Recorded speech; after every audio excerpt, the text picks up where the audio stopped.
নমস্কার বন্ধুরা, শ্রী সঞ্জীবন বলছি। আজকে আমার বাগানে উপস্থিত হয়েছেন স্যার, আপনার পরিচয়টা দিন। হ্যাঁ, আমি সবাইকে তোমার সকল দর্শকদেরকে নমস্কার। আমি বাসুদেব চক্রবর্তী, কল্যাণীরি পান্নালাল স্কুলের প্রাক্তন শিক্ষক।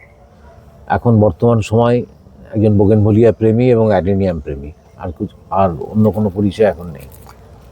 স্যার, আমার সময় হয় না, আমার গাছগুলোতে সঠিক যত্ন হয় না, আমি নিজে কাজ করার সময় পাচ্ছি না। তবুও অনেকগুলো বোগেনভেলিয়াতে ফুল এসেছে, আবার অনেকগুলো গাছে ঠিক মতন খাবারের জোগাড় না থাকাতে ফুল আসছে না। আপনার কাছ থেকে শুনবো যে ঠিক এরকম সমস্যা অনেকের কাছেই আমরা শুনি। কি করা উচিত বোগেনভেলিয়ার ক্ষেত্রে এই সময়ে, বা কি করলে এই সময়টা ভালোভাবে ফুলে ভরে থাকে? আমাদের কিছু কনফিউশন আছে, কিছু অনেক বিখ্যাত মানুষরা বোগেনভেলিয়ার যে প্রুনিং, সেই প্রুনিং নিয়ে বিভিন্ন মতামত দিচ্ছেন। কেউ বলছেন যে ফেব্রুয়ারি মাসে প্রুনিং করা ভালো, কেউ বলছেন যে জুলাই আগস্ট মাসে করা ভালো। এই নিয়ে একটা দ্বন্দ্ব, এবং প্রত্যেকেই যারা বোগেনভেলিয়ার সম্পর্কে বলছেন তারা খুব ভালো বোগেনভেলিয়া করছেন।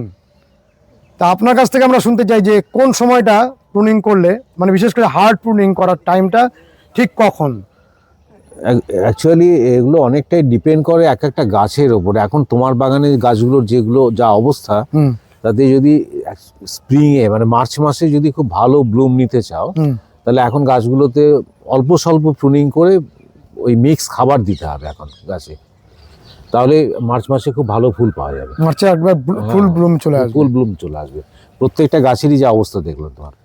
স্যার, একেবারে অন্ধকার হয়ে এসেছে, আমরা কয়েকটা ফুলকে একটু আপনার কাছ থেকে দেখতে দেখতে ফুলের সম্পর্কে জানতে থাকব। এই যে ফুলটা এসেছে স্প্লাশ, আপনি বলুন স্প্লাশের সম্পর্কে। এখন তো অনেক ভ্যারাইটি বেরিয়ে গেছে স্প্লাশের। এর সম্পর্কে নতুন করে কিছু বলার নেই। এটা তো মানে অসাধারণ ব্লুমার, এবং এর বৈচিত্র্য হচ্ছে এটা সিজনে কালার পাল্টে ফেলে। অ্যাকচুয়াল যে ভ্যারিগেটেড ব্র্যাক্টসগুলো এখনই দেখতে পাওয়া যায় স্প্রিংয়ে। অন্য সময় হয়তো পুরো সাদা হয়ে গেল, অন্য সময় হয়তো পুরো পিঙ্ক, হালকা পিঙ্ক হয়ে গেল। আর অ্যাকচুয়ালি যে স্প্ল্যাশের ভ্যারিগেশনটা এখনই দেখতে পাওয়া যায়। আর এখন যে নতুন যে স্প্লাশের ভ্যারাইটিগুলো আসছে, রয়্যাল স্প্ল্যাশ খুবই ভালো, খুব ভালো ব্লুমার, খুব সেন্সিটিভ গাছ, কিন্তু খুব ভালো ব্লুমার। আচ্ছা, এই যে আমরা এই স্প্লাশটাকে তো পুরো খোলা আকাশের নিচে বর্ষাকালে রেখে দিতে পারি, নতুন ভ্যারাইটিগুলোর ক্ষেত্রে কি সেটা করা যাবে? ওয়াটার সেন্সিটিভ কি নতুন ভ্যারাইটিগুলো? অ্যাকচুয়ালি যে সমস্ত খুব হাইব্রিড কুকুর যারা পোষে, তারা যদি নিয়ে এসে রাস্তার কুকুরের মতো ছেড়ে দেয়, তাহলে কি হবে? মরে যাবে বা নানা রকম রোগ ধরবে। অ্যাকচুয়ালি গাছগুলো তো এগুলো জাস্ট আর্টিফিশিয়ালি তৈরি হয়েছে গাছগুলো। এবার যেখানকার যে দেশের ক্লাইমেটে তৈরি হয়েছে, সেই দেশের ক্লাইমেটেই এখনো এরা হ্যাবিচুয়েটেড হয়নি। তো চট করে বিজনেসের জন্য তারা এখানে ইম্পোর্ট করছে, কেউ বড় এখানকার যারা নার্সারি ম্যান ইম্পোর্ট করে গ্রাফটিং করে তার চারা তাড়াতাড়ি রেডি করে বিক্রি করছে। তো সেগুলোকে আমাদের ওয়েদারে মানিয়ে নিতে একটু সময় লাগবে। তার জন্য এখন তাকে নিম্নচাপের বৃষ্টি খাওয়ানো যাবে না, খুব কড়া রোদ্দুরে খাওয়ানো যাবে না, এরকম একটু সাবধানতা নিতে হবে এখন এই সমস্ত নতুন গাছগুলোতে। আপনি আমাদের বলুন যে আপনার পছন্দের 10টা বোগেনভেলিয়ার ভ্যারাইটি। হ্যাঁ, যে ভ্যারাইটিগুলো এখন আমাদের ওয়েদারের একদম হ্যাবিচুয়েটেড হয়ে গেছে, যাদেরকে অত সাবধানতা অবলম্বন না করলেও চলবে, এবং সারা বছরই বারবার ফুল হয়, রিপিট ব্লুমার যেগুলোকে বলে, সেগুলো খুব ভালো। যেরকম এই স্প্ল্যাশ, তারপরে ফর্মোসা, আদি অকৃত্রিম ফর্মোসা, তারপরে HB Singh, Barbara Karst, glabra purple, glabra white, purple star, এবং ভিএফ গ্রুপের সবগুলোই এখন আর নতুন নেই। এরা আমাদের ওয়েদারের সঙ্গে খাপ খাইয়ে নিয়েছে, এবং থিমাও এখন আমাদের ওয়েদারের উপযুক্ত হয়ে গেছে। থিমার যতগুলো ভ্যারাইটি, এগুলো সবাই করতে পারে, আরামসে করতে পারে, এগুলোতে অত সাবধানতা নিতে হয় না। তাহলে আপনি যে বলছেন এই যে আমরা ডালগুলোকে ছাটিনি, এখন এই মুহূর্তে একটা হালকা প্রুনিং, এগুলোতে হালকা প্রুনিং করে ভালো মতো খাবার দিয়ে দিলেই এগুলোতে মানে ঝাঁপিয়ে ফুল আসবে মার্চ মাসেই। এখানে ফুল আসছে, এটাও খুব ভালো ভ্যারাইটি, এটাও করতে পারে সবাই। Thai delight, green leaf, imperial green লিফের, এটা গ্রিন Green লিফটাই leaf, ভালো, হুম। ব্লুমার বেশি। এর একটা ভ্যারিগেটেড আছে, সেটা গুফি, সেটাও করতে পারে। এটা কি প্রচুর ফুল আসে? হ্যাঁ, প্রচুর ফুল আসে, তবে সারা বছর ধরে ফুল ভালো হয় না, এই সময়তেই ব্লুমিংটা ভালো হয়। হুম। এটা ভিরার অনেকগুলো কালার আছে, এটা ভিরা হোয়াইট, ভিরার তো এখন আবার ভ্যারিগেটেডও পাওয়া যাচ্ছে। হুম। এটা ভিরা হোয়াইট, খুব ভালো ফুল, তবে প্রচুর ব্লুমিং হয় না। বাসুদেব দা, এই ফুল এসেছে থিমা Red. রেড, অসাধারণ অসাধারণ ব্লুমার, প্রচুর ফুল আসে। প্রচুর ফুল হয় এবং কালারটাও খুব সুন্দর, কালারটা অনেক দিন থাকে। এটা তুলনামূলকভাবে কম বয়সের গাছ, আমাদের একটু পটটা বড় দেওয়া হয়ে গেছে, আরো ছোট পটে করলে হ্যাঁ, ভালো হতো। ছোট পটে করলে আর একটু বুশি হতো হুম। গাছটা, মানে তার যা সাইজ তার তুলনায় জামা প্যান্টটা একটু বড় হয়ে গেছে। মোনালিসা রেড খুব পুরনো ভ্যারাইটি, আমাদের ওয়েদারের সঙ্গে একেবারে এখন মানিয়ে নিয়েছে এবং ভালো ব্লুমার। প্রায় সারা বছর ফুল আসে। সারা বছর কম বেশি আসে, এই সময় ফুল বেশি হয়। এটা এটা খুব ছোট্ট ছোট লাল রঙের ব্রাইট স্টার, সুইট হার্ট, কিন্তু ভালো ব্লুমার নয়, সারা বছর ফুল হয় না। সারা বছর ফুল হয় না। না, এটা এটা খুব পুরনো variety, purple star, repeat bloomer, সারা বছর ফুল হয় এবং ফুল ভরে আসে গাছে। বাসুদেব দা, আমাদের এখন এত নতুন ভ্যারাইটি এসে গেছে, সেক্ষেত্রে আমাদের রিপিট ব্লুমার এবং হাই ব্লুমার এই দুটো ভ্যারাইটির দিকেই তো আমাদের নজর দিতে হবে। যারা ফুল ভালোবাসে, যারা রেয়ার ভ্যারাইটি, মানে যারা কালেক্টর নয় অ্যাকচুয়ালি, যারা শুধু ফুল ভালোবাসার জন্য, ফুলের জন্য গাছ করে, তাদেরকে আমি প্রথমে যে নামগুলো বললাম সেগুলোই খুব আইডিয়াল। আর কালেক্টর হতে গেলে তো তার কালেকশানের তো কোনো সীমা পরিসীমা নেই, নতুন নতুন রোজই 2 মাস 3 মাস অন্তর অন্তর বিভিন্ন নতুন ভ্যারাইটি বেরোচ্ছে এবং বেরোবে।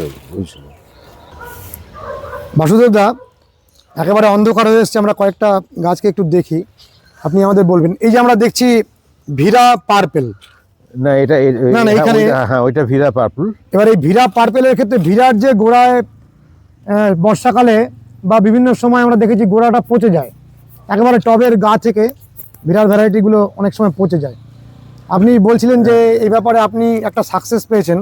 সাকসেস পেয়েছি, তাতে আমি একজনের পরামর্শে সাকসেস পেয়েছি, যিনি অত্যন্ত পুরনো একজন বোগেনভেলিয়া প্রেমী, বাসুদেব কর তমলুকের। তার কাছ থেকে আমি সাজেশন নিয়েছিলাম। তো প্রত্যেকটা বোগেনভেলিয়া গাছই ওই বর্দো মিক্সচার, গোড়ার ওপরের স্কিনটাকে হালকা করে তুলে দিয়ে ওর ওপরে ওই বর্দো মিক্সচার মানে হচ্ছে প্লেন চুন আর কপার সালফেট, তুতে যেটা, ওই দুটোকে কম বেশি 1:1 রেশিওতে মিশিয়ে তার একটা কোটিং দিয়ে রেখে দিলে পরে ওই রোগটা চলে যায়। তাহলে তুতে আর চুন কি সমান পরিমাণে মেশাতে হবে? আর সমান, একটু কম বেশি হলে ক্ষতি নেই। দিয়ে ওটাকে একটা পেস্টের মতো বানাতে পেস্টের হবে। মতো বানিয়ে ওটাকে গাছের গোড়ায় পুরোটা কভার করে লাগিয়ে রেখে দিতে হবে। মানে এখন তো অনেক আধুনিক ফাঙ্গিসাইড এসে গেছে, কিন্তু যখন ছিল না তখন এটা দিয়েই ফাঙ্গিসাইডের হ্যাঁ, কাজটা হতো। এখনো ওই মানে যে কোনো নামি দামি ফাঙ্গিসাইডের সঙ্গেও এটাও পাল্লা দিতে পারে। এতটাই ভালো। এটা তো খুব অনেক সস্তায় সংগ্রহ করা যায়। সস্তায় করে। এটা 100 গ্রাম তুতে কিনলে পরে অনেক হয়ে যাবে। অনেক হয়ে যাবে, 100 গ্রাম লাগবেও না। 100 গ্রাম লাগবেও না, যদি তার অনেক গাছ থাকে হয়তো লাগতে পারে। তাহলে আমরা ভেরার সমস্যাটা জানলাম। এই যে আমাদের এখানে ফুটেছে এটা ভিএফ রুবি, এটাও তো খুব ভালো ভ্যারাইটি, মানে ভিএফ এর যতগুলো ভ্যারাইটি খুবই ভালো ভ্যারাইটি, সারা বছর ফুল হয়। আর আপনি বলছিলেন যে সাদা ফুলের মধ্যে শুভ্রার কোনো তুলনা নেই। গ্ল্যাবরা হোয়াইট, এই দুটোর যা সাদা যত ভ্যারাইটি আছে, মানে আমার মতে সেরা। এখানে ভিরা পিঙ্ক ফুটেছে, ভিরা পিঙ্ক, ভিরা গ্রুপগুলো মানে ফুলটা দেখতে ভালোই লাগে, এক একটা ব্রাঞ্চে থোকা থোকা হয়ে থাকে, কিন্তু গাছ যে ফুলে ভরে থাকবে সেরকম হয় না। বরঞ্চ এই যে ফায়ার ওপাল, ফায়ার ওপাল তো গোটা গাছ ভরে ফুল থাকে। এই যে ফুলটা ফুটেছে ওয়াজিদ আলী শাহ, তাই তো? হ্যাঁ হ্যাঁ, ওয়াজিদ আলী শাহ। ওয়াজিদ আলী শাহর কি আরো ভ্যারাইটি রয়েছে? হ্যাঁ, রেড আছে একটা, ওটা তো বেশিরভাগ সময়তে রেড থাকে, তাতে ভ্যারিয়েশনটা খুব কমই দেখতে পাওয়া যায়। আমি খুব কমই দেখতে পেয়েছি। তাহলে ওয়াজিদ আলী শাহ কি প্রচুর ফুল দেয়? হ্যাঁ, ভালোই। Repeat bloomer নয়? রিপিট ব্লুমার নয়, অল্প স্বল্প অন্যান্য সময় হয়। এখনই বেশি ফুলটা হয়। এই সময়টা ভরে ফুল হয়। আর হলুদের যে ভ্যারাইটিগুলো, যতগুলো হলুদ ভ্যারাইটি বর্তমানে বেরিয়েছে তার মধ্যে কোনটা ভালো? একটা তো এখনো নার্সারিতে মনে হয় দাম যথেষ্ট বেশি, ফ্লেম ইয়েলো, যেটা ফ্লেম ইয়েলো গ্রুপের। হ্যাঁ, ওটা পিওর হলুদের মধ্যে ওটার কালারটা দেখি অনেক দিন থাকে। অনেকদিন থাকে। হ্যাঁ, আর এই যে আমরা দেখালাম এটা এটা তো হচ্ছে মনে হচ্ছে লেডি মেরি ওই bearing. Lady Mary bearing. Basudev da, হ্যাঁ, আমরা শেষ মুহূর্তে জানতে চাই যে বোগেনভেলিয়ার যারা নতুন গাছ লাগাতে চাইছেন এই মুহূর্তে, তারা মাটিটা কিভাবে বানাবেন? আমি এই বছর এতদিন যেভাবে করেছি তাতে থেকে আমি এই বছর একটু নতুন করছি, একদম মাটি ছাড়া নয়। আমি ওই একই সেম রেশিওতে মাটি, ধানের খোসা মানে রাইস হাঁস যেটা, আর হচ্ছে ভার্মি, তিনটেকে আমি 1 মাসের ওপর ধরে পচাচ্ছি আর কি। আর তার সঙ্গে মিক্স সার মিশিয়ে বসিয়ে দেবো। মিক্সার যেটা সবাই জানে, বোগেনভেলিয়ার যে মিক্সার, এই তিনটেকে ইকুয়াল রেশিওতে। মিক্সারটা একটু বলে দেন। মিক্সার তো ওই সব কিছুই, ওই বোন মিল,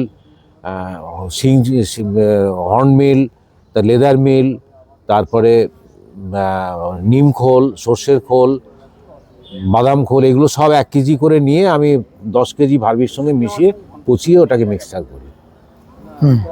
এইগুলো সবগুলো 1 কেজি করে, আর তার সঙ্গে 10 কেজি ভার্মি। এটাকে 2-3 মাস পচিয়ে ওটা মিক্সচার যেটা হয় সেটা ওই গাছগুলোতে ইউজ করি আমি।